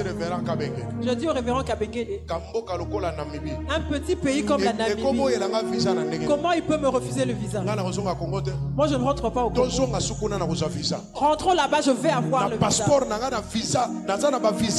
Dans mon passeport, j'ai beaucoup de visas. Ce petit pays va me refuser le visa. Pourquoi? Nous sommes allés, on m'a donné le visa. Alléluia. Amen. Tu vois le mental que j'ai. Ce mental-là vient d'où? Dieu a dit que nous allons marcher avec toi dans le monde entier. Tel que tu es assis avec nous. Sache que tu es avec un pigeon voyageur. Sache que peu importe où tu vas, je vais te suivre. Tu verras que je vais venir dans le pays où tu seras. Comme ceux des États-Unis m'ont vu surgir dans leur maison. Même si tu vas en Chine, sache que l'apôtre va te suivre en Chine. On va se rencontrer en Chine. Même si tu vas à Kuala Lumpur, on va se rencontrer à Kuala Lumpur. D'ici 2026 ou 2027, j'irai prêcher à Kuala Lumpur. Je m'en fous. Que tu crois ou pas, je m'en fous. J'ai déjà les contacts. Je ne connais personne là-bas. Mais tellement que j'ai prêché ce pays dans mes prédications, j'irai prêcher à Kuala Lumpur. C'est là que mon cœur sera apaisé. Toi, donne-moi le billet. Amen. Amen. Tu veux être béni? Apprête-moi le billet. Crois. Tu traverses les mauvais jours. Tu n'as pas de travail. Tu galères. Tu dors au salon. Les gens t'enjambent. Tu manges le foufou. Tu traverses le mauvais jour. Utilise l'arme lourde. La foi. La foi et le zèle. Les choses ne marchent pas. Tu trouves que tu échoues. Utilise l'arme. On ne t'enterre pas dans ton mauvais jour. On n'a pas enterré David dans l'ombre de la mort. On n'a pas enterré David dans la vallée de Baka. Quand les choses s'empirent, c'est qu'en devant il y a de grandes choses. Satan l'a vu, toi tu n'as pas encore vu. Ce matin tu dois voir. Il faut prier. Tu dois briller. Il faut lumière. Il faut que ta lumière atteigne l'extrémité de la terre. Toi n'es pas peur. C'est Satan qui a peur. Il a peur que tu arrives là où il est. Il a peur que tu le déséquilibres. Il a peur que tu ressuscites les morts. Il a peur que tu guéris le maladie. C'est pour ça qu'il t'impose une maladie. Quand les gens voient ton cas, on dit que non, celui-là, il a Dieu. Comment il vit? C'est comme ça. Il a Dieu. Comment il vit comme ça? C'est Satan qui a peur. Satan qui a peur de toi. Parce que tu viens avec puissance. Tu viens avec autorité. Tu viens en puissance. C'est une charge. La charge. Tu ne vas pas pouvoir la supporter. Ce pays. Préparez-vous. C'est pas un mensonge. Les ministres sortiront d'ici. Que tu le veuilles ou pas.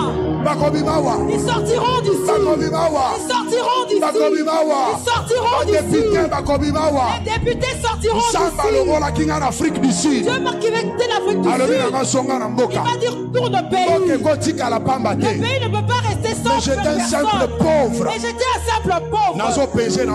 Je pèse dans ce pays. L'onction agit dans ce pays. Alors toi tel que tu es là, crois seulement. Parce que Dieu t'élever. Dieu va t'emmener là. Ne vois pas ce que tu vis aujourd'hui. Même si tu deviens le chauffeur du président. Tu as travaillé à la présidence. Parce que l'onction du choix est ici. L'onction des nations est ici. Ceux qui vont paître Israël sont ici. L'onction du monde aussi est ici. Que Dieu te bénisse. L'onction du monde est ici. Dieu avec celui qui marchera dans le monde entier. Comme toi tu es là, c'est que les portes vont s'ouvrir. Ne t'étonne pas. Quand tu entends que je viens en Europe, ou bien que je viens en Chine, il va en Chine. Ici nous avons l'onction internationale. Ouvrir les portes des nations. N'aie pas peur. L'homme qui va t'étrangler et à l'étranger. N'aie peur de rien. C'est toi qui vas emmener mère à la base. Parce que tu es déjà formé ici. Tu vas emmener mère à la base. Tu vas travailler là-bas. C'est pour ça que Satan a peur. C'est pour ça que Satan est vrai. Aujourd'hui c'est ton jour. N'aie pas peur du mauvais jour. Tu peur avec des enfants qui puissent sur toi. Le jour où l'heure de Dieu sera, lève-toi, nous allons prier.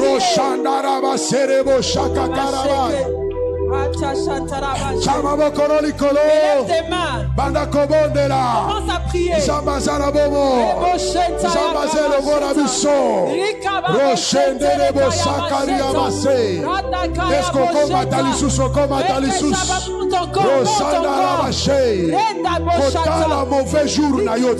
Regarde, n'aie pas peur de ton mauvais jour. N'aie pas peur de ton mauvais jour. Demande que Dieu te donne la foi. Dieu te revête des armes spirituelles. Il faut affronter. Tu dois affronter. Au nom de Jésus. Élève tes mains. Commence à parler en langue. Dis à Dieu merci. Dis à Dieu merci.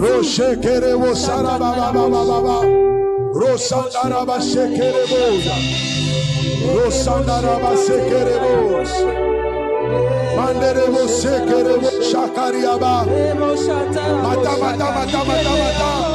chama bokolo likolo lève tes mains rosanderebo shakaraba rosanderebo sekerebo ronaraba seraba baba rokoyo sekerebo ya baba manderebo serebo rokorobo seraba ya serebo manderebo seraba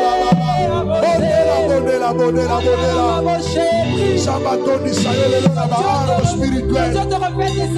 Correquile les sous-soutés. Mandere você,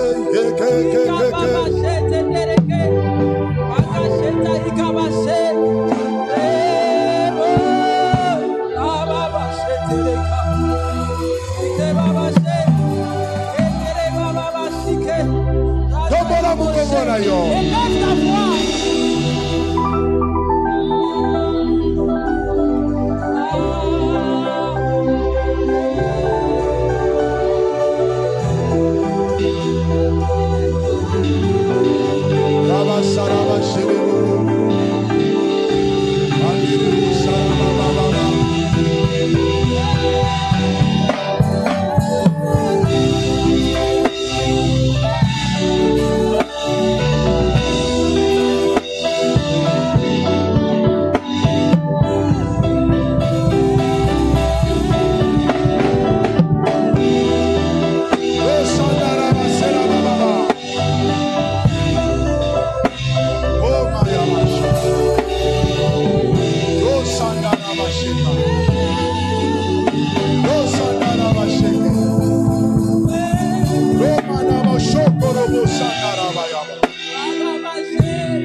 Osa fatigué. Tu es fatigué. Osa désemparé. Tu es désemparé. Tu ne comprends plus rien. La 12 heures oyo. À 10 heures. Mi connecter l'esprit. Connecte-toi à l'esprit. Mi connecter au Saint-Esprit. Connecte-toi au Saint-Esprit. Okoya manguya. Tu recevras une puissance. Okoswa makas. Tu recevras une force. Tu es fatigué. Osa comprendre rien. Tu ne comprends plus rien. Omeki ba méthode yonso.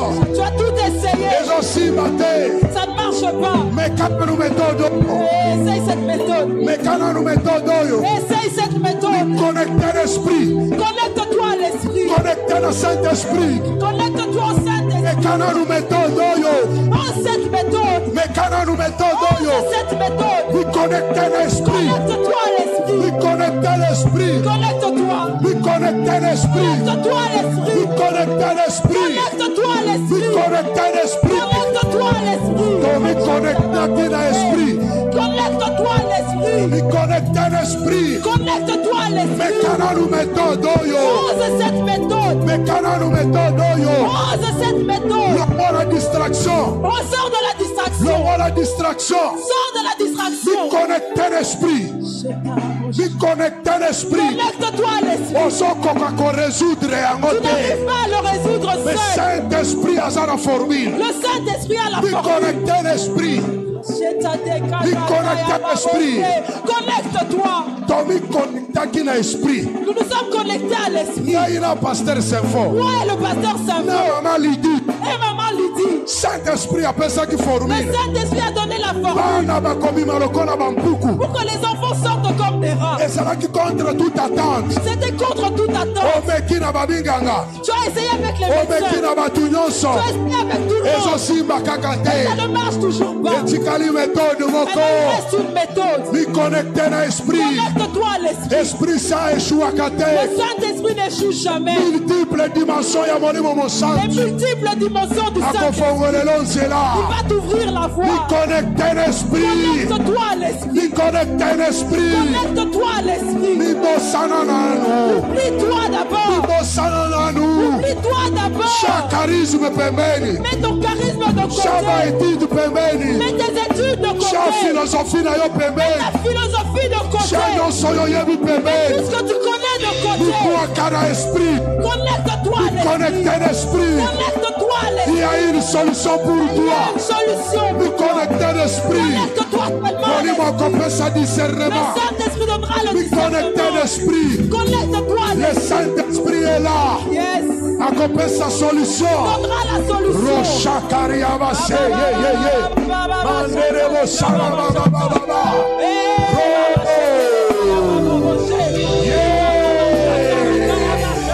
Yekerebo Shayaba. Rosanderebo Shekaya.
Mets tes mains sur ton cœur. Mets l'autre main sur la tête. Connecte-toi à l'esprit. Oublie tout ce qu'il y a sur terre. Oublie-toi. Mets tes mains sur ta tête. Si ce n'est pas sur ta tête, mets sur le cœur. Connecte-toi encore. Connecte-toi. Connecte-toi. Tu es dans la présence de Dieu. Tu es dans la présence de Dieu. Connecte-toi. Le Saint-Esprit donne la solution. Dieu est un Dieu de plusieurs voies. Il y a des chemins que tu n'as pas encore vus. Connecte-toi encore. C'est pas encore fini. Quand les gens pensaient que c'était fini, c'est pas encore fini. C'est pas encore fini. Parce que Dieu est un Dieu de solution. Aujourd'hui. Ne sors pas ici vite. Connecte-toi à l'esprit. Tu auras les directives. Tu auras la puissance. Connecte-toi à l'esprit. Des solutions pour tous les problèmes. Ce qui ne dépasse pas Dieu. Ce qui ne dépasse pas Dieu. Ce qui dépasse des médecins ne dépasse pas Dieu. Ce qui dépasse des hommes ne dépasse pas Dieu. Il guérit, c'est vrai. Il donne le mariage. Il donne les enfants. Il élève. Il ouvre. Il est Dieu. Il est tout puissant. Tu as cru au tout puissant. Tu as cru en celui qui parle et qui accomplit. Tu as cru en celui qui donne les signes dans la vie des hommes. Quand il passe, il laisse des traces. Tu as cru en celui qui a laissé des traces parmi nous. Et aujourd'hui nous parlons de ces choses. Et nous montrons qu'il est là. Connecte-toi. Oublie la fantasierie de ta famille. Oublie ma vie. Oublie tous les trucs. Aujourd'hui c'est chez Dieu. Nous ne sommes pas venus pour rien. C'est Dieu qui nous a appelés pour que nous puissions recevoir. Et qui te donne. Même si tu es un enfant, tu n'es pas petit devant Dieu. Le chemin est ouvert devant toi. Tu vas toucher, tu verras. Aujourd'hui c'est aujourd'hui. Connecte-toi encore. Connecte-toi. Le ciel est ouvert. Tu ne vois pas, tu verras. Tu n'entends pas, tu entendras. Dans la présence de Dieu. Dieu a connecté Maman Lydie. Dieu l'a connecté. Par absence, il interprète. Pendant la retraite. Il n'y avait personne pour interpréter. Dieu lui a donné le don d'interpréter, de prophétiser. C'est un don authentique. Il est venu quand les problèmes il est venu quand le couple traversait. C'est à ce moment-là que Dieu met des dons dans les hommes. C'est à ce moment-là que Dieu donne des ministères, quand les choses se dépassent, quand tu n'as plus un autre chemin pour passer, et c'est là qu'il vient. Dieu parle, Dieu agit. Connecte-toi encore. Connecte-toi encore.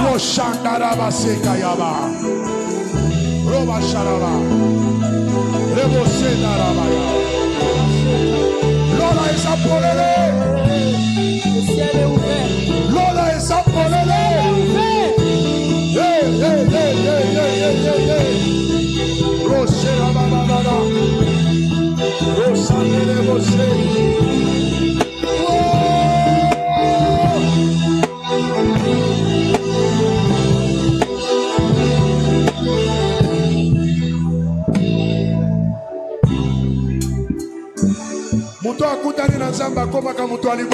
Celui qui a rencontré Dieu de fou. Celui qui a rencontré Dieu devient comme un fou. Même sa tête change. Son raisonnement change. Sa compréhension change. Aujourd'hui tu sors d'ici comme un vaillant guerrier. Tu dois sortir d'ici comme un héros. Tu dois sortir ici en train de rugir. On ne va plus te déchirer. C'est toi qui vas déchirer le lion. Quand David a reçu l'onction, il n'avait plus peur du lion. Il avait la foi. Il attendait le lion. Il grinçait des dents. Il a déchiré le lion. Tu dois sortir d'ici comme plein de foi pour affronter toutes les situations. Le lion ne va pas te déchirer. C'est toi qui vas déchirer le lion. C'est toi qui vas déchirer le lion. Le lion ne te déchirera plus. Connecte-toi encore. Connecte-toi encore. Nazoyo Kanzambe. J'entends Dieu. Nazoyo Kanzambe. J'entends Dieu. Aïe, aïe, Nazoyo Kanzambe. Nazoyo Kanzambe. Je sens Dieu. Nazoyo Kanzambe. Je sens Dieu. Nazoyo Kamakasi Nanzambe. Je sens la force de Dieu. Roshanderebo Salabaya. Yekerebo Shenderebo Salaba.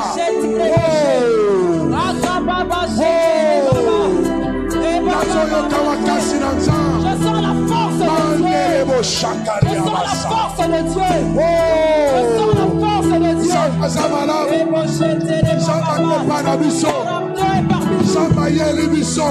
Dieu est venu vers nous. Dieu est venu vers nous. Dieu est descendu ici. Dieu est ici. Dieu est ici. Dieu est ici.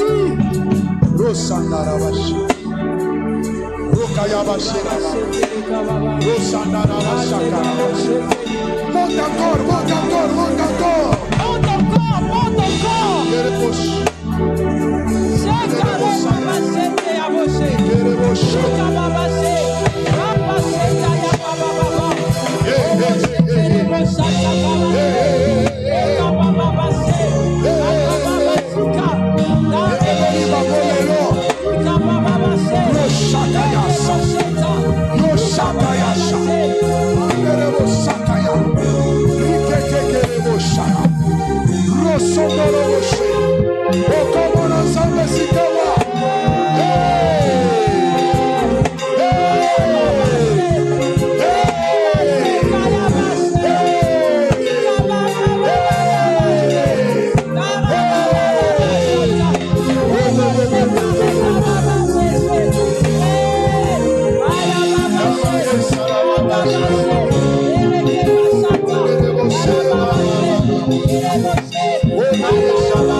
Tu es venu ici malade, tu es guéri. Tu es venu avec des problèmes, le Seigneur donne la solution. Parce que Dieu est là. Cette maladie disparaît mystérieusement. Cette maladie disparaît mystérieusement. Parce que Dieu est là.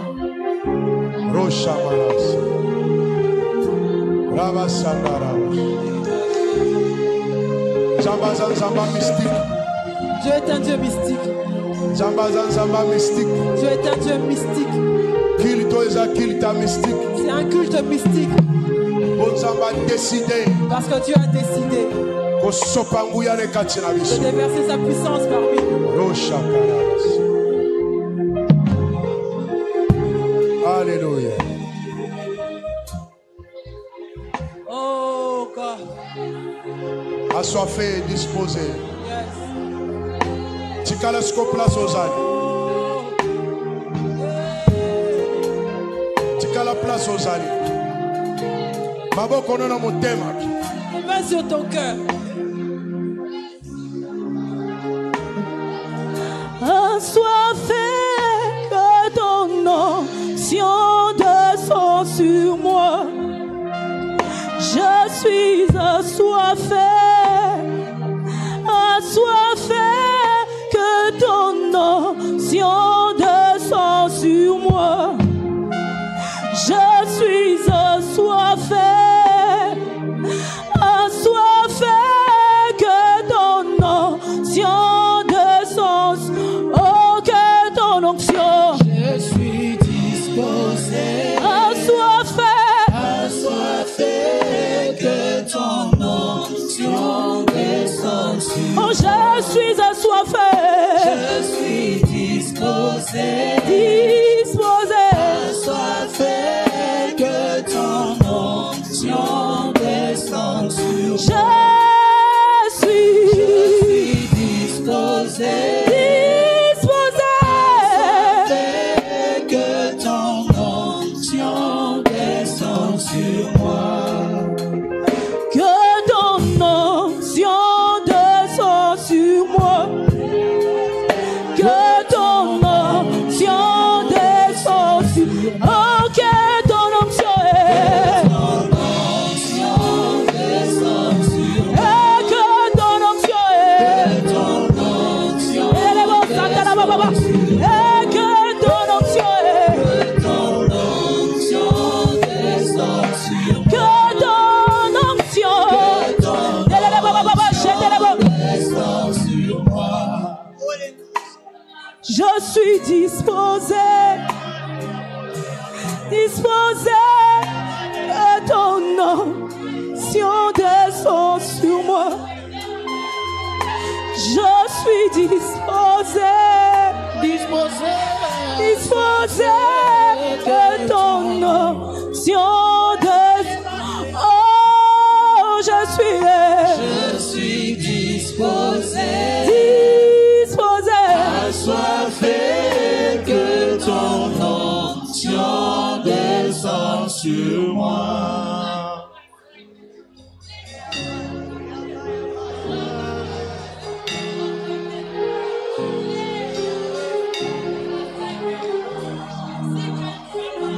Il est là. Dieu est tout puissant.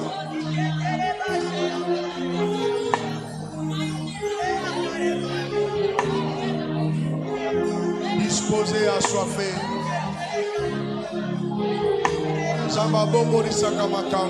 Dieu transforme les situations. Dieu change le rouge en noir.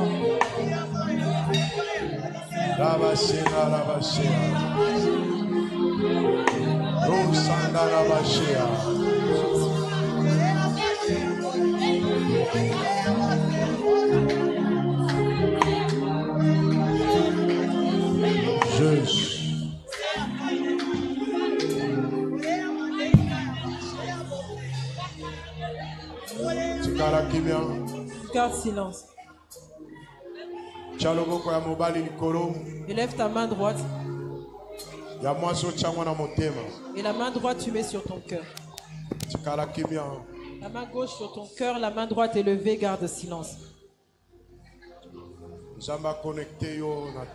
Que Dieu te connecte au trône. Ta vie a besoin de plusieurs solutions.